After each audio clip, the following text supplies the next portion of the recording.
चलिए क्या टॉपिक है हमारा? इक्विपमेंट या फिर material inspection and tower inspection, यही है। टावर इसका खोल लो।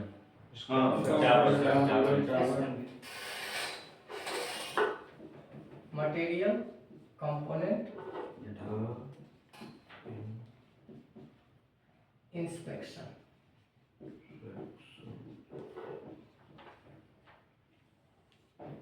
ठीक है, कैसे किया जाता है? इस चीज को समझने के लिए हम लोग क्या करते हैं, सबसे पहले जो जो हमारे कंपोनेंट्स हैं उसको लिस्ट डाउन कर लेते हैं, लिख लेते हैं। मैं बोर्ड पे लिख दूं क्या क्या कंपोनेंट है, नीचे से बताना शुरू करो। कास्टर व्हील,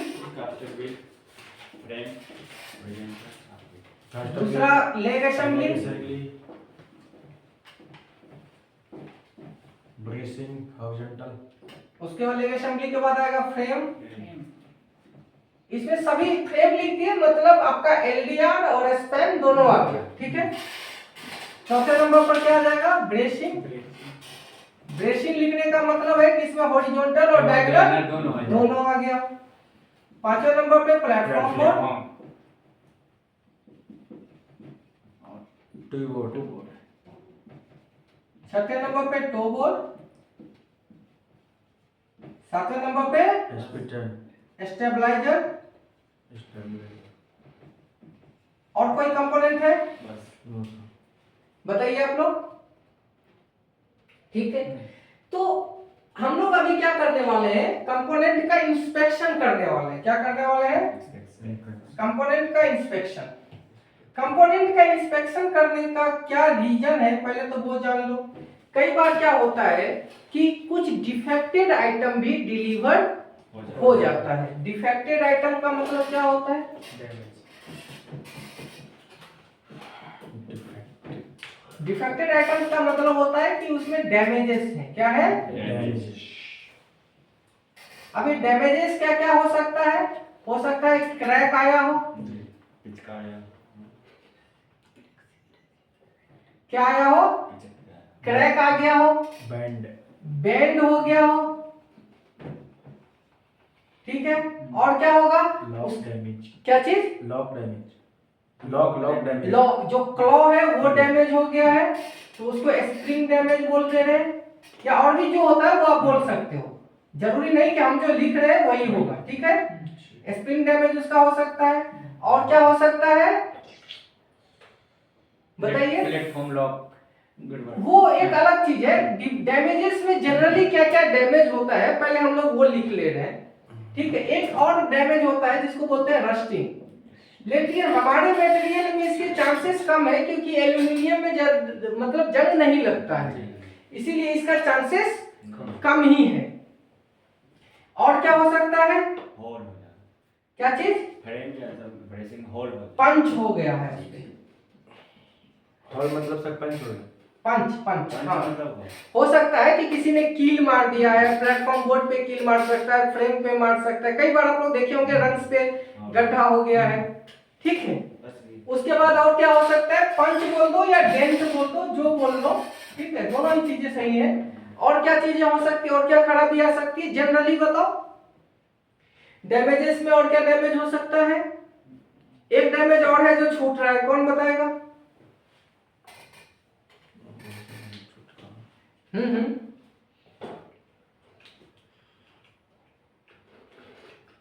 फोकस करो थोड़ा सा। आप लोग क्या क्या चेक करते हो जब चेक करते हो तो बताओ। हम लोग चेक करते हैं कि सर मटेरियल लॉक अच्छे से हो रहा है। बिल्कुल फिर ठीक है, बैंड नहीं होना चाहिए। बेंड नहीं होना चाहिए, यहाँ पर देखो आ गया। और बताओ? और दूसरी बात उसमें कोई होल वगैरह या कोई नहीं होना चाहिए।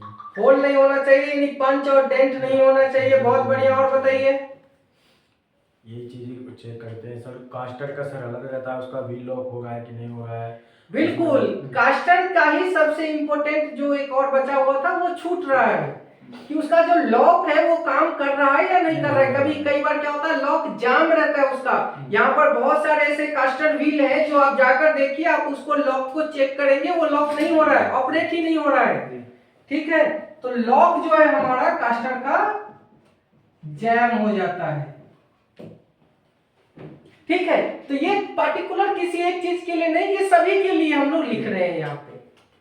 ठीक है, तो ये सभी चीजें डैमेजेस हमें आते हैं और ये हमें चेक करना होता है। ठीक है, अब जो हमारा, अब इधर देखो, ये जो हमारे कंपोनेंट्स हैं सभी, इन कंपोनेंट्स में हमें ये सभी चीजें चेक करना होता है। ठीक है, अगर मान लो कि आप विदाउट चेक किए कोई कंपोनेंट यदि आप ले जा रहे हो, जैसे कास्टर व्हील चला गया जो लॉक नहीं हो रहा है, लॉक खुल भी नहीं रहा है और हो भी नहीं रहा है, ऑपरेट ही नहीं हो रहा है, उसका जो लीवर है वही ऑपरेट नहीं हो रहा, ऐसे कंडीशन में आप साइट पे जाके परेशान होंगे, बताइए। फिर वहां से आपको हो सकता है किसी दूसरे पर्सन को यहाँ से रैपिडो बुक करके 2 कास्टर भेजा जाए, 3 कास्टर भेजा जाए किसी के बैग में डाल करके, तभी जाकर के आप ऑपरेट कर पाएंगे वहां पे। अदरवाइज आप वहां तब तक रुके रहेंगे, टाइम लॉस भी होगा, एक्स्ट्रा फेयर का कॉस्ट भी हमारा कंपनी का लॉस होगा या नहीं होगा, प्रोडक्टिविटी भी कम हो जाएगी। तो ये चीज अगर हम पहले ही चेक करके ले जाएं मटेरियल अपने साइट पे, तो ये प्रॉब्लम क्या तब भी रहेगी एज इट इज? नहीं रहेगी, तो भी नहीं रहेगी। इस चीज के लिए क्या होता है कि इंस्पेक्शन का चेक लिस्ट है, उसे क्या करना है, यूज करना है। ठीक है, अगर मान लो इंस्पेक्शन के चेकलिस्ट से आप मटेरियल को यूज कर, इंस्पेक्शन चेकलिस्ट के मदद से चेक कर रहे हो, तो कोई भी तरह का गलती उसमें होने का चांस कम होता है। आप सभी चीज को प्रॉपर क्या कर पाते हैं, चेक कर पाते हैं। ठीक है, अब उदाहरण के लिए एक चीज हम लोग लेते हैं, मान लीजिए हमें एक फ्रेम चेक करना है। क्या चेक करना है? फ्रेम। तो ये हमारा फ्रेम है,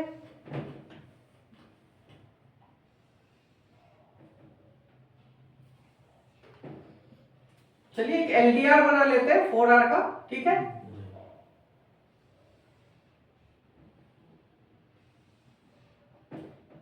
एक आइटम चेक करके हम लोग देख लेते हैं। ठीक है, अब इसको जब चेक करना शुरू करेंगे तो सबसे पहले क्या देखेंगे कि हमारा जो फ्रेम है और उसका रंग है, ये सभी चीजें ओके है या नहीं है, यानी रंग सबसे पहले नंबर पे चेक करेंगे कि रंग्स ओके है या नहीं है। रंग्स हमारा सभी ओके है।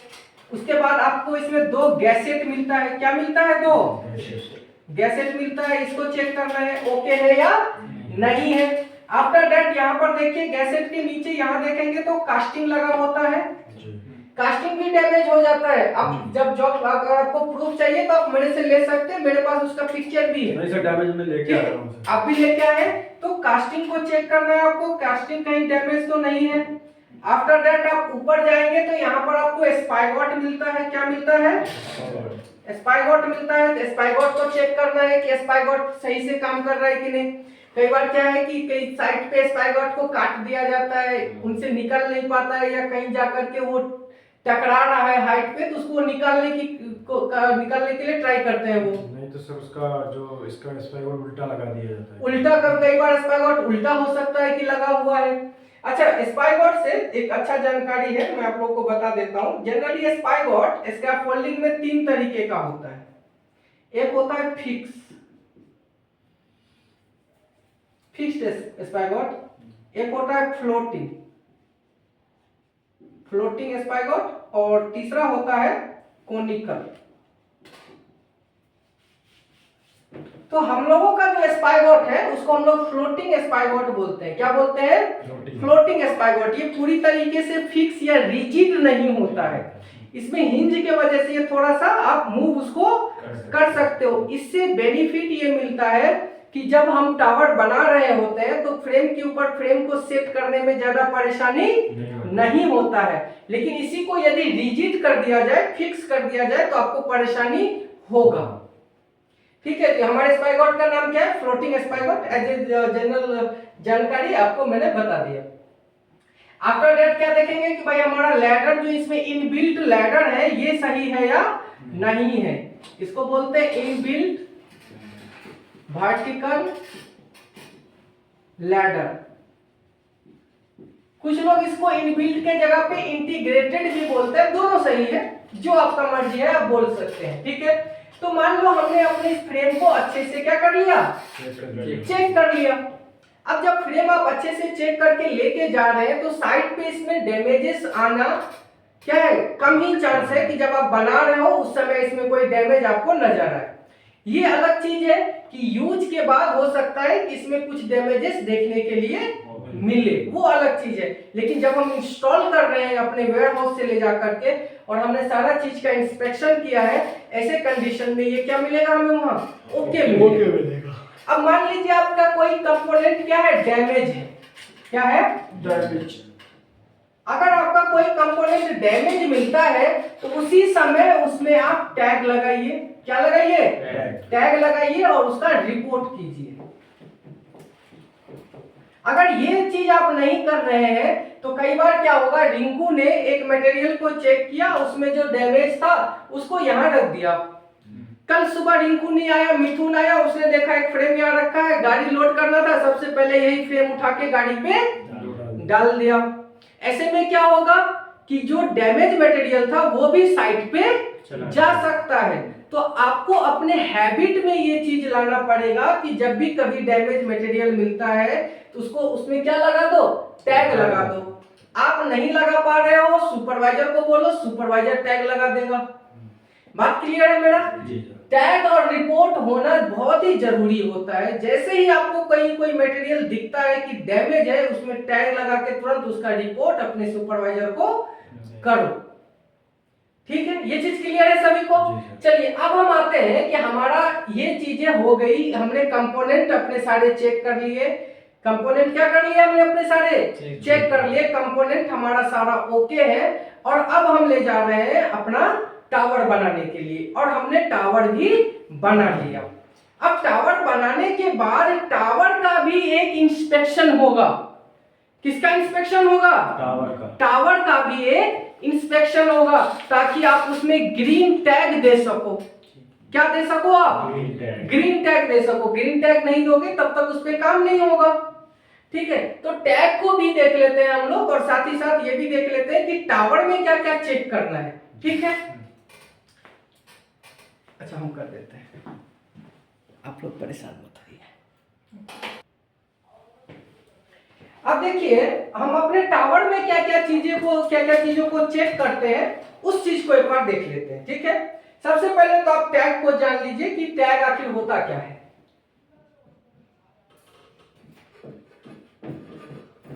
टैग सिस्टम का यदि बात किया जाए तो जनरली जो टैग है वो 3 टाइप का अवेलेबल है। पहला है ग्रीन टैग,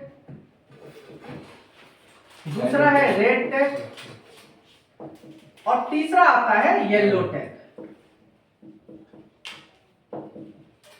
अब जो ग्रीन टैग है इसका मतलब है कि टावर ओके, टावर का यूज किया जा सकता है।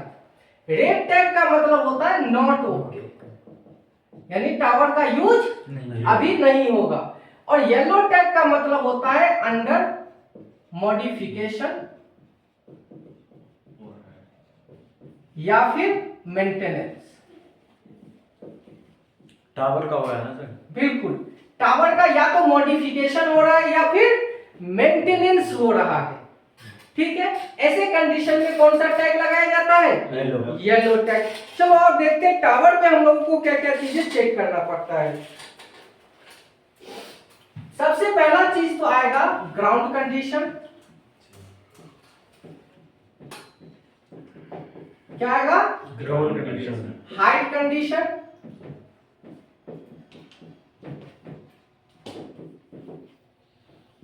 स्टेबलाइजर एंड, या स्टेबलाइजर नहीं है तो टाइप, और साथ ही साथ हम लोगों को देखना पड़ेगा वेदर कंडीशन। अब मान लीजिए कि यहां पर एक हमारा टावर बना हुआ है, ये एक टावर है,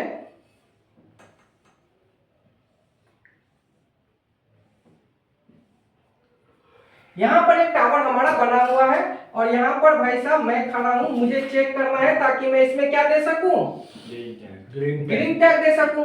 तो मेरे पास इसका चेकलिस्ट है, मैं एक एक पॉइंट आपको बता दे रहा हूं कि क्या क्या चीजें हम लोग चेक करेंगे। ठीक है, सबसे पहला चीज हम लोग चेक करेंगे कि ग्राउंड जो है वो फार्म है कि नहीं, मजबूत है या नहीं, साथ ही साथ लेवल है या नहीं, पहला चीज। दूसरा चीज चेक करेंगे कि ऊपर में कोई ओवरहेड ऑब्स्ट्रक्शन तो नहीं है, इलेक्ट्रिकल लाइंस वगैरह जो पहले मैंने बताया, ठीक है। अगर नहीं है तो नो पे टिक कर देंगे। विंड एंड वेदर कंडीशन देखेंगे, अगर मौसम साफ है तो ओके और साफ नहीं है तो नॉट ओके। अब साफ है या नहीं है इस चीज पे एक अलग से वीडियो बना हुआ है एडवांस वेदर पे, आप उस चीज को रेफर कर सकते हैं, देख सकते हैं। उसके बाद देखेंगे कि हाइट और बेस का जो रेशियो है वो फॉलो हो रहा है कि नहीं, कि मिनिमम जो हमारा बेस है ये यदि 1 मीटर है तो हाइट 3 मीटर से ज्यादा नहीं होना चाहिए, ये चीज फॉलो हो रहा है या नहीं फॉलो हो रहा है, ये चीजें भी हमें चेक करनी है। साथ ही साथ हमें देखना पड़ेगा mobile tower is vertical and squared, हमारा टावर किसी तरफ झुका हुआ नहीं होना चाहिए। यहाँ ध्यान से देखोगे तो टावर थोड़ा सा झुका हुआ दिख रहा होगा, दिख रहा है, इसका मतलब है कि टावर लेवल में नहीं है। तो यहाँ से क्या करेंगे, जिस तरफ डाउन है उस साइड से क्या करेंगे, टावर को थोड़ा सा ऊपर के तरफ उठाएंगे चेक नट को। कैसे पता चलेगा किस तरफ डाउन है, तो इसके लिए आता है स्पिरिट लेवल। क्या आता है, स्पिरिट लेवल। ये देखो इस तरीके का मशीन इक्विपमेंट आप देखे होंगे और इसके अंदर बबल होता है, ठीक है। अब मान लो इसमें ये है साइड ए और ये है साइड बी, और इसको मैंने यहां पर रख दिया, ऐसे रख दिया। बबल जो है ये हमेशा पानी जमीन पे नीचे की तरफ सरकता है, पानी किधर सरकता है, नीचे की तरफ। लेकिन जो इसके अंदर बबल है ये पानी का रूल फॉलो नहीं करता है, ये हमेशा किस तरफ जाता है, ऊपर के तरफ। बबल किस तरफ जाता है, ऊपर के तरफ। तो ऐसे सिचुएशन में क्या होगा, जो बबल है वो इस डायरेक्शन में मूव करेगा। जैसे ही हमने देखा कि बबल इधर जा रहा है मतलब टावर इधर डाउन है, ऐसे में हम लोग टावर को क्या कर देंगे, चेक नट को थोड़ा सा शिफ्ट करेंगे, ऊपर करेंगे और टावर को लेवल कर लेंगे, ठीक है। नेक्स्ट चीज क्या चेक करेंगे हम लोग, आउटरिगर और stabiliser are correctly position and squared. जो इस टावर में आउटरिगर होने चाहिए वो आउटरिगर देखो अभी नहीं है, तो भाई साहब जल्दी से इसमें आउटरिगर लगाओ। ये देखो मैंने आउटरिगर चारों लगा दिया, 2 आगे से दिख रहा है, 2 पीछे से दिखेगा, ठीक है। अगर आउटरिगर है तो हमने ओके कर दिया। ऑल बेस प्लेट और castor wheel are fully in contact with ground including those on stabiliser और outrigger. All castor should be properly lock. Castor wheel check कर लो सबका सब लॉक है कि नहीं, ये देखो लॉक है सभी, और ग्राउंड से सटा हुआ है कि नहीं। कई बार जब आप साइड पे टावर बनाते होंगे तो आप ये चीज देखते होंगे, गौर करते होंगे कि 4 कास्टर में से 1 कास्टर ग्राउंड से उठा हुआ है, तो ऐसे में क्या करना पड़ता है, लेग असेंबली को थोड़ा सा डाउन करना पड़ता है ताकि उसका भी लेवल, उसका भी कांटेक्ट ग्राउंड के साथ बना रहे, ठीक है। नेक्स्ट क्या चीज हम लोग चेक करेंगे कि all spigot and socket joint locks holding the frame together are secure. जितने भी इसमें क्या लगे हुए हैं, स्पाइगॉट और ये लगे हुए हैं, क्या बोलते हैं इसको, इंटरलॉकिंग पिन, इंटरलॉकिंग पिन। और एक चीज और आएगा आपका स्पाइगॉट, स्पाइगॉट में ही इंटरलॉकिंग पिन लगा होता है। दूसरा चीज आपका आ जाएगा विंड लॉक, ये आपका प्लेटफॉर्म में होता है। तो ये चीजें लॉक है या नहीं ये भी हमें चेक करना है, दोबारा चेक करना है इसके मदद से, ताकि कोई चीज छूट ना जाए। उसके बाद all bracing member have been located exactly in accordance with the supplier user guide. User guide के मुताबिक जो भी डायगोनल्स हैं, हॉरिजॉन्टल्स हैं, वो सभी अपने पोजीशन पे ही होने चाहिए। मान लो किसी ने क्या किया, इस तरीके से ना लगा करके इसको ऐसे लगा दिया, तो ये गड़बड़ है, लोड का सही डिस्ट्रीब्यूट टावर नहीं कर पाएगा, टावर डैमेज हो सकता है। इसीलिए इसको इस तरीके से ना लगा करके जो इसका पोजीशन है सही उस तरीके से ही हमें लगाना है। नेक्स्ट है all guard rails, intermediate rail and toe board are in position. यहाँ देखो, यहाँ पर टॉप रेल लगा है, मिड रेल लगा है, लेकिन टो बोर्ड तो दिख ही नहीं रहा। जल्दी करो टो बोर्ड लगा दो यहाँ पे, ये देखो टो बोर्ड भी लग गया। अब हम इस पे यस पे क्लिक कर सकते हैं। नेक्स्ट आपको देखना पड़ेगा एक्सेस लैडर। एक्सेस लैडर, तो एक्सेस लैडर इसमें भाई साहब पहले से इंटीग्रेटेड लैडर लगा हुआ है, वो हमें चेक करने का जरूरत ही नहीं है, वो अपने पोजीशन पे है। हाँ, उसमें क्या चेक करना पड़ेगा कि आपका जो एक्सेस लैडर है उसकी उसी साइड में ट्रैपडोर है या नहीं है। हो सकता है कि आपने ट्रैपडोर को एक लैडर के बजाय रंग्स के साइड में दे दिया है, तो खतरा हो सकता है। ठीक है। Barriers in place at ground level to prevent people walking into the tower और staying into the work area. यहाँ पर क्या करना पड़ेगा, इस एरिया को बैरिकेड करना पड़ेगा। क्या करना पड़ेगा, बैरिकेड। चलो मैं तो स्कैप फोल्डर हूँ, मुझे पता है कि स्कैप फोल्डिंग में क्या क्या खतरा हो सकता है, लेकिन यहाँ पर कोई एक मान लो सिविल इंजीनियर है या सिविल सुपरवाइजर है, उसको पहली बार आज आया है, उसको नहीं पता कि स्कैप फोल्डिंग क्या होता है, तो ऐसे में अगर ये इस एरिया में एंटर करेगा तो खतरा हो सकता है। एक दिन वो भी इस काम को जानेगा, उसको भी ट्रेनिंग मिलेगा, वो भी सारा चीज जानेगा, लेकिन अभी तो नहीं पता है इसे, तो ऐसे में इसके लिए खतरनाक हो सकता है। तो हम लोग क्या करेंगे, एरिया को बैरिकेड कर देंगे ताकि इसे अंदर जाने के लिए नहीं मिले। उसके बाद suitable storage provision is made for tools and material on the platform. जो हमारा वर्किंग प्लेटफॉर्म है, इस पे जब हम क्या लगा देते हैं, तो बोर्ड लगा देते हैं, तो टूल्स वगैरह भी वो उसमें कुछ रख सकता है, या टूल बेल्ट अगर उसने कैरी किया है तो टूल बेल्ट में रख सकता है। कोई भी चीज सरक करके वहां से नीचे नहीं गिरेगा। इन सभी चीजों को चेक करने के बाद, इसका रेफरेंस लेने के बाद ही हम लोग क्या देते हैं, ग्रीन टैग। क्या देते हैं, ग्रीन टैग। याद रखिएगा, ग्रीन टैग देने का जो अथॉरिटी है ये सिर्फ और सिर्फ कॉम्पिटेंट पर्सन के पास होता है।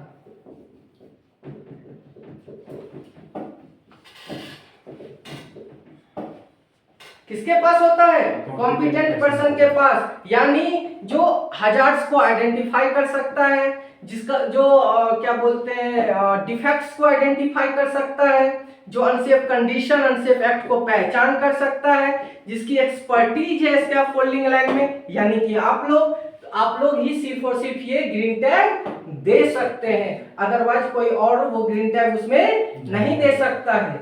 अगर कोई दूसरा दे भी रहा है तो उसके पास सर्टिफिकेशन होना चाहिए, किस चीज का, कॉम्पिटेंट पर्सन का। इसमें किसी को कोई डाउट है इंस्पेक्शन से रिलेटेड तो बताइए अभी मुझे। नहीं है, ओके चलिए ठीक है।